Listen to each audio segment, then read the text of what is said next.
Are you tired of feeling paralyzed by indecision? Do you often find yourself regretting your choices and wondering what could have been?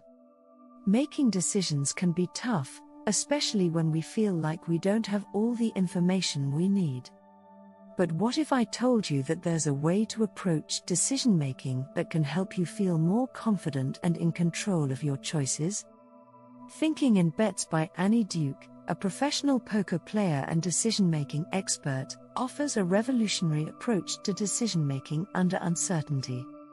Duke argues that instead of trying to make the correct decision, we should focus on making the best decision given the information and resources we have available. In this video, I'll be sharing my thoughts on the book and how its principles have helped me make better decisions in my own life. If you're ready to take control of your decision-making and stop second-guessing yourself, make sure to stick around for the full review. 1. Decision-making under uncertainty is a fact of life and we can't avoid it. Instead of trying to eliminate uncertainty, we should focus on making the best decision given the information and resources we have available. This means acknowledging that we can't predict the future with 100% accuracy and that there will always be some level of risk involved in our decisions. Instead of trying to eliminate uncertainty, we should focus on using the information and resources we have available to make the best possible decision. 2. Decision quality is a framework that breaks down our decisions into 4 steps: framing the problem, gathering and weighing evidence, choosing a course of action, and learning from the outcome. For example, let's say you're trying to decide which car to buy. You could spend months researching and comparing different models, but at the end of the day, you'll still be making a decision under uncertainty because you can't predict exactly how the car will perform in the future. By using the decision quality framework, you can break down the problem into smaller steps and make a more informed decision based on what you know. 3. The base rate is the likelihood of an event occurring without any additional information and can be helpful in making more informed decisions. For example, let's say you're trying to decide whether to invest in a new company. You might be swayed by the company's impressive growth projections, but it's important to also consider the base rate for startup success. If the majority of startups fail, then the company's projections may not be as reliable as you initially thought. By considering the base rate, you can make a more informed decision about the risk involved. 4.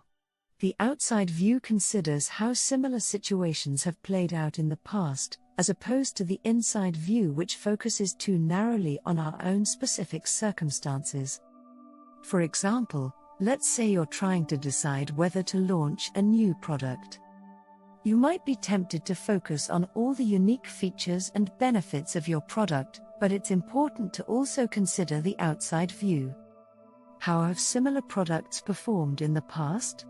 What factors contributed to their success or failure? By taking the outside view, you can avoid getting overly optimistic and make a more realistic assessment of the potential risks and rewards.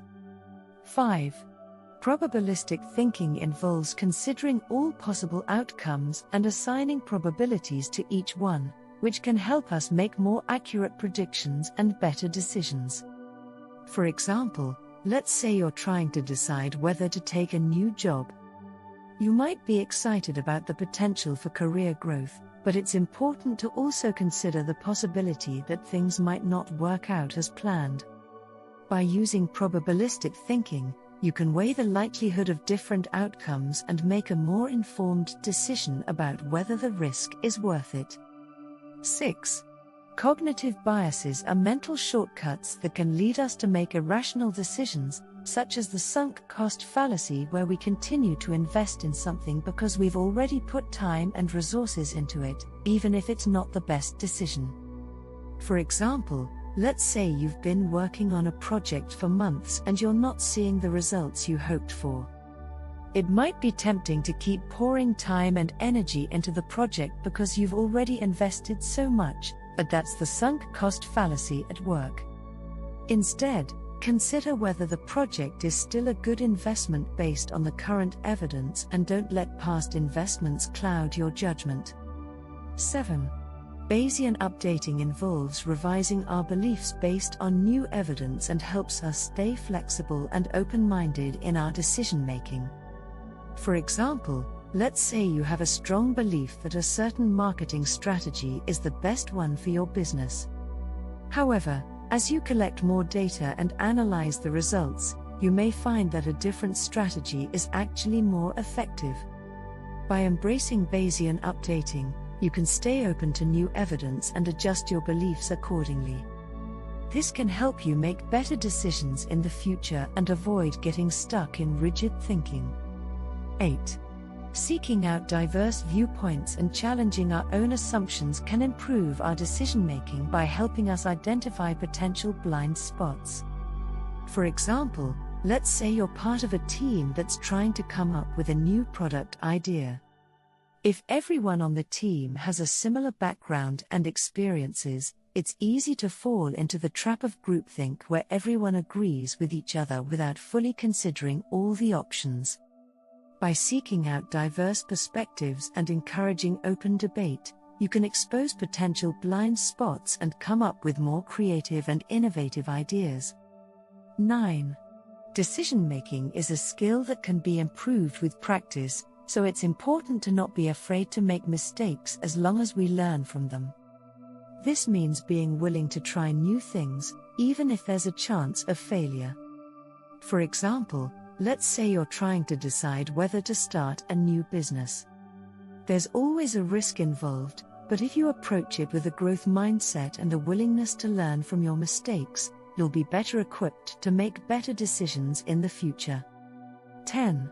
The pre-mortem technique involves imagining that a decision has failed and brainstorming the reasons why, which can help us anticipate potential problems and plan for them in advance.